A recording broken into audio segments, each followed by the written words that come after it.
የትግራይ ፕሬዝዳንት አዲስ አበባ ገብተው ከጠቅላይ ሚኒስትሩ ያደረጉት ውይይት ተከትለው ለሚቀጥሉ 6 ወራቶች ትግራይ እንዲመሩ ተወስኗል። ቀውጢ በሆነ ሰዓት ላይ አዲስ አበባ የገቡት ፕሬዝዳንቱ በርቀትና በማህበራዊ ሚዲያ ሲወቅሷቸው ከነበሩት የቀድሞው የትግራይ ፕሬዝዳንት ያሁኑ የጠቅላይ ሚኒስትሩ አማካሪ ሆነው ጌታቸው ረዳ ጋርም ተገናኝተዋል።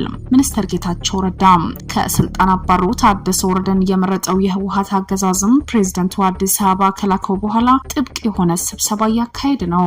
በስልጣን እያለው ላስወግደው ይገባኝ ነበር ካለው ምክትሉ ጋር ቤተመንግስቱ ጋር እጅ ለእጅ የተጨባበጡት ሚኒስትር ጌታቸው ረዳ እንዲሁም ጀነራሉ ሞቅ ያለ ሰላምታ ሳይሆን እየተዋወቅን ተገናኘን የሚመስል አስተያየት ተሰጣጥቷል።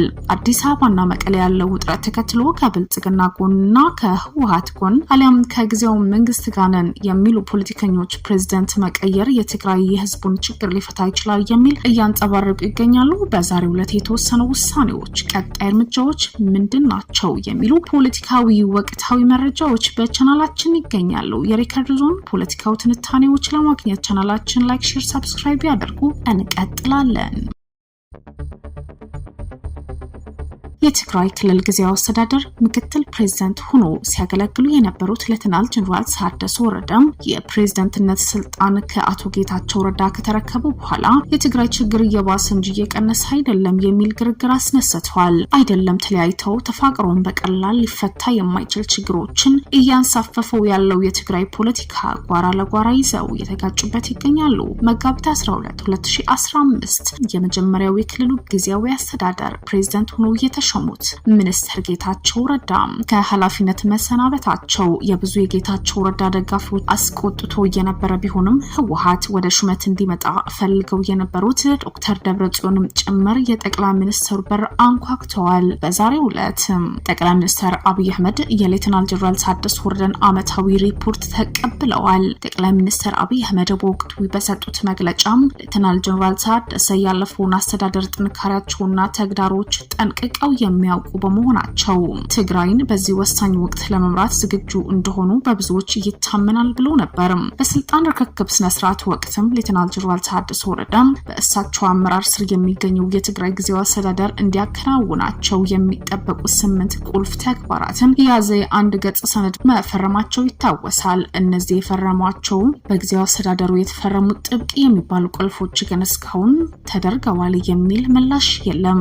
አካታች የትግራይ ክልል ጊዜያዊ አስተዳደር የተልዕኮ አፈጻጸም ስምምነት ሰነድ የሚል ርዕስ ያለው ይህ ሰነድ የሌተናል ጀነራል ታደሰ ፊርማ የያዘ ሲሆን ኃላፊነቶቹን በታማኝነትና በትጋት ለመወጣት የተገቡ ቃሎችን 8 ቁልፍ ተግባራት የያዘ ነበር። ምን ይደረጋል? የተፈጸመ ነገር የለም። ከነዚህ ተግባራት መካከል ወሳኙ ተፈናቃዮች ወደ ቀድሞ ቀያቸው ሙሉ በሙሉ የሚመለሱበት ሂደት ማሳለጥና በቀሪ አካባቢዎች መሰል ተግባራት ማፋጠን እንዲሁም በፕሪቶሪያው ስምምነት መሰረት የቀድሞ ተዋጊዎች ትጥቅን የማስፈታትና መልሶ የማቋቋም ስራን በፍጥነት ማከናወን የሚሉ ይገኙበታል። የተፈጸመ ነገር የለም። ይህን ቅሬታ ማስነስተዋል። ጠቅላይ ሚኒስትሩ በዛሬው ውይይት ወቅት ያነሷቸው ነጥቦችም አሉ። ጀነራል ታደሰ ትግራይ ከኤርትራ ኃይሎች ጋር እያደረጉት ያሉ ግንኙነት እንዲሁም በትግራይ ላይ ምንም አይነት ጥይት አይተኮስም፣ ራሳችንን የምንከላከለው ጥቃት ሲደርስ ብቻ ነው የሚል ጥያቄ ማስነስተዋል። በትግራይ ክልል ስም ወደ ኤርትራ የሚላክ እንዳጅ እንደሌለ ሌላ አማራጭ ስለሌለን ግን ሌተናል በቦታቸው ለማቆየት እንገደዳለን ሲሉ ተሰምተዋል። ይህ ከቤተ መንግስቱ የወጣው መረጃ የህወሓት ኃይልን ይህንን ውሳኔ መቀበል አይችልምና ይህንን ከግምት ውስጥ በማስገባት ጀነራሉን ለአንድ ሳምንት አዲስ አበባ እንዲቆዩም ታዟል። ፕሬዝዳንት ታደሰ በአንድ ወር ወይም በሳምንት የሚያደርጉት እንቅስቃሴ ታይቶ ከስልጣን ሊለቁ እንደሚችሉም ተወርቷል። በዚህ ወርም ምን ሊፈጠር ይችላል የሚል ውጥረትም ነግሷል። ለ2 ዓመት ያህል በስልጣን ላይ የቆዩት አቶ ጌታቸው ረዳ የህወሓት አመራሮች በሁለት ጎራ መከፈላቸው ተከትሎ ስልጣናቸው አጣብቂኝ ውስጥ ገብቶ ቆይቷል። በተለይ በብልጽግና የተሰጣቸው ኃላፊነት የተነሳ ጓራቸው የለዩት የጌታቸው ተከታዮችና ፖለቲከኞች ጊዜያዊ አስተዳደሩን ሲቃወሙና ጀነራሉን የህወሓት አገዛዝ ሐሳብ እያስፈጸመ ነው ሲሉ ሲተቹ ነበር።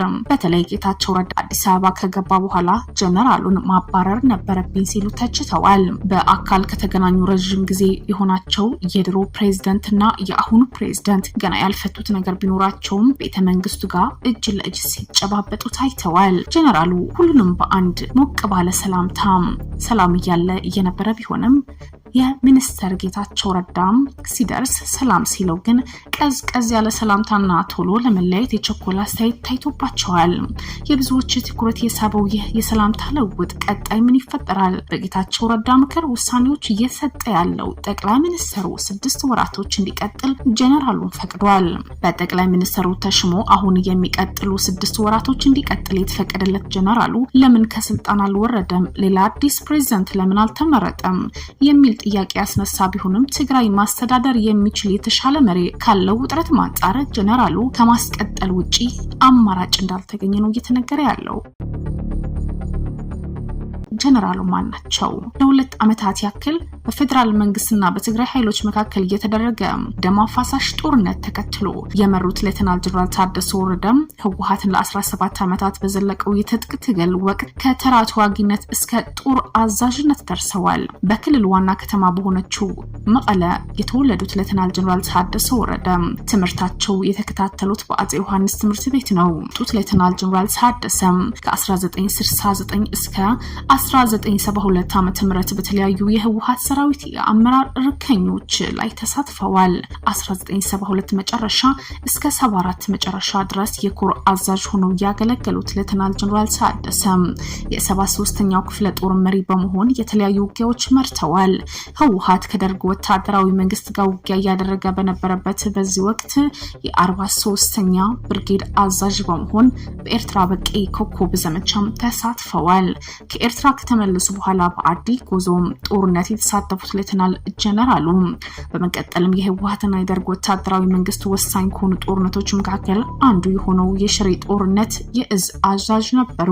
ጦርነት ወደ መሃል ኢትዮጵያ ሲቃረብ ከ1979 ዓ.ም ጀምሮ የክንፍ 1 ወይም ሬጂመንት አዛዥ ሆኖ እየተዋጉ ወደ አዲስ አበባ ገብተዋል። በግንቦት ወር 1983 ደርግ ከስልጣን ከተወገደ በኋላ የደቡብ ምዕራብ አዛዥ ሆኖ የተሾሙት ሌተናል ጀነራል ታደሰ በመቀጠልም በ1987 የአዋሽ አርባ ወታደራዊ ማሰልጠኛ ኃላፊ ሆነው ተሾመዋል።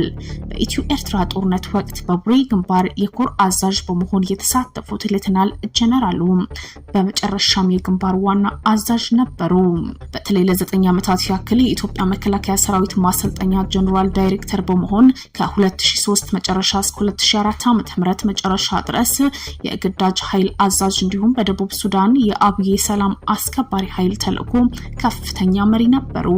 ከመደበኛው ጦር ሰራዊት ከኮሎኔልነት ማዕረግ የጀመሩት ታደሰ ወረደ በ1991 ብርጋዴር ጀነራል ሲሆኑ በጥሩታ ሲሰናበቱ የሌተናልነት ጀነራልነት ማዕረግም ነበራቸው። በጠቅላይ ሚኒስትር አብይ አህመድ ወደ ስልጣን መምጣት በኋላ የትግራይ ክልልና የፌደራል መንግስቱን ፍጥጫ ውስጥ ሲገቡ የትግራይ ልዩ ኃይል እንዲያደራጁ በወቅቱ የትግራይ ክልል መሪ የነበሩት ዶክተር ደብረጽዮን መመረጣቸው ይነገራል።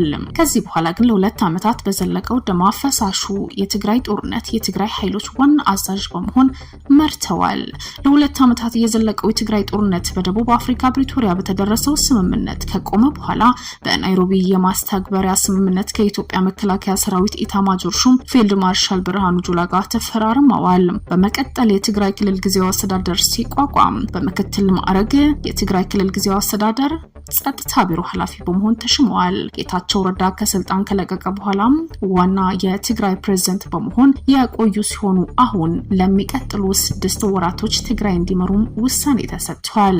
ካለፉት ዓመታት ጀምሮ ፕሬዝዳንቶችን እየቀያየረች ያለችው ትግራይ ህወሓት የመራ ያለው ቡድን በውስጡ እየተከፋፈለ ቢሆንም አሁን የሚቀጥለው ፕሬዝዳንት በመቀያየር ለውጥ ሊመጣ ይችል ይሆን የሚል ጥያቄ እያስነሳ ነው። ጌታቸው ረዳን እየመራው ያለው ቡድን የሚያደርገው እንቅስቃሴ በትግራይ ውስጥ ተከፋፍሎ ያለው የተለያዩ ፖለቲከኞችም ምን አይነት የፖለቲካ አቋም ሊፈጥሩ ይችላሉ? እንዴትስ ሊቀጥል ይችላል? የሚል ጥያቄ እያስነሳ ቀጥሏል።